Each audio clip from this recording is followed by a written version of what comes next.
I say, don't marry who you love. I say, love who you marry. Because that's what the Bible teaches. If you love somebody and God approves of that person, that's good. It's an added advantage. But you may love somebody and God will say that's not the person. You will sacrifice your love and marry who God says. And so you are asking the question, you say, if I don't marry who I love, who should I marry? You marry the person God leads you to. Number two, you marry a person that fears God, that is under the government of God. And number three, you marry the person that is compatible with your purpose. If you find these three, you will love that person. But if you marry somebody you love, who God is not choosing for you, or you marry somebody you love, who is not under God's government, and you marry who you love, and he does not compact with your purpose, after a few years, you will discover that that love will vanish. Because if you study love itself in context, you will discover that it will be impossible to really get to love somebody that you have not understood and have not trusted.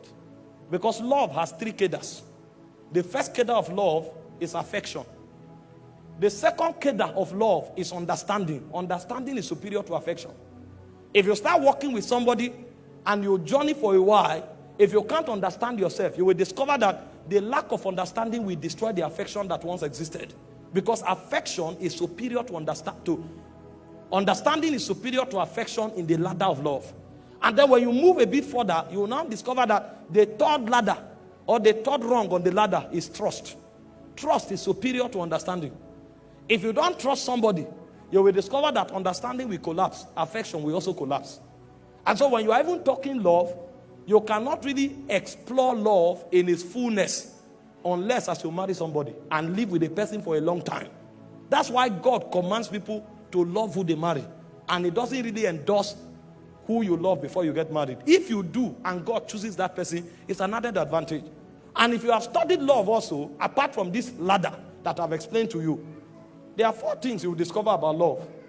Because there are 4 words for love in the Greek. The first word for love is phileo. The second word for love is eros. The third word for love is storge. And the fourth word for love is agape. Love is deeper than the feeling. The word phileo is a kind of love that is created by circumstance. And that kind of love runs on emotion. So if I'm in a place with somebody for a while, because that location kept us in that place, we are going to discover that there are few things that connect us.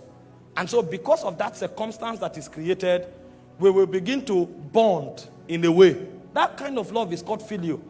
If you change that circumstance for a while, that love will begin to die. Because that love is orchestrated by a circumstance, and that love runs on emotion. If you change the circumstance and you alter the emotion, that love will die. It's called phileo. Friendship operates at that level. And then you have what we call eros. Eros is romantic love. Romantic love is motivated by your definition of beauty.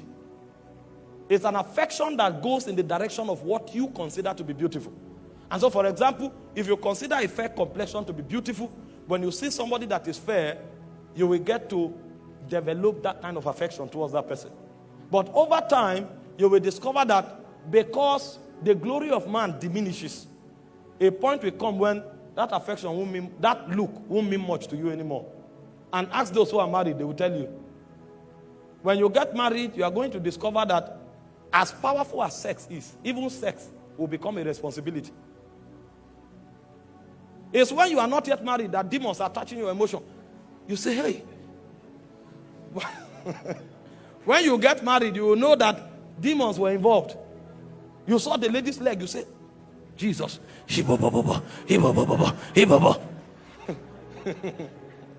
When you get married, you will discover that that leg can be on your head. You will be burdened. Because eros is motivated by what you consider beautiful. A point will come, it will diminish. You will now discover that eros is not enough to bond you. That's why those who run to marriage because of sex, after 1 month, they run out. And the people you meet before you get married, most times, is phileo and eros you feel for them. The higher kind of love is called storge and agape. Storge is companionship. Storge is built by understanding. Storge is not dependent on emotion. That's why people who have understanding, when they become old, at 70, you will see them hold themselves, walking together. It's called companionship. There are two things that bet storge. One is understanding, another is covenant. And covenant runs on blood. So the relationship you have with your brother and your sister is called storge. That love originates from your bloodline. And so you will discover that you will live with your brother for many years. Even if you fight, a point will come, you will need that person.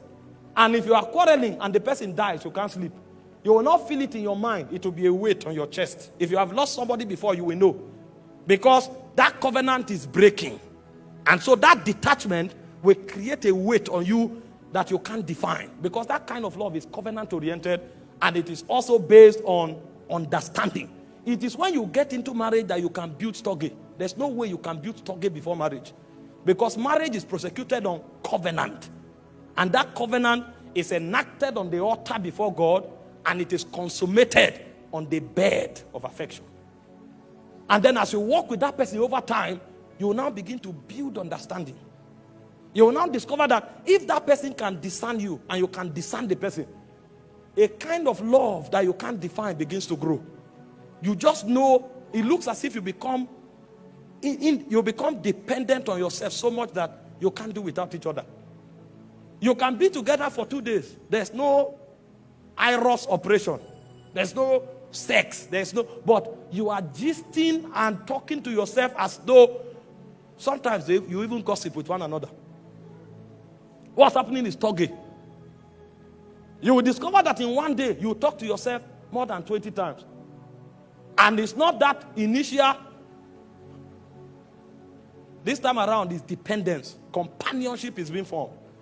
But it is rooted in what? Understanding. And understanding takes time. And it's also rooted on covenant. And there's no covenant before marriage. So you can't enter the realm of storge until you get married. And then the final one is agape. Agape is sacrifice. Agape is self-denial. The reason you can build agape is not even because you have a connection with that person. Why phileo is generated by circumstance, eros is generated by your definition of beauty, storge is defined or generated by understanding and covenant, agape is external. Agape is dependent on the level of trust and obedience you have for another force outside of that marriage. That's why it's called sacrifice. You don't build agape because of your connection with the person. You build agape because of your both connection with a superior being.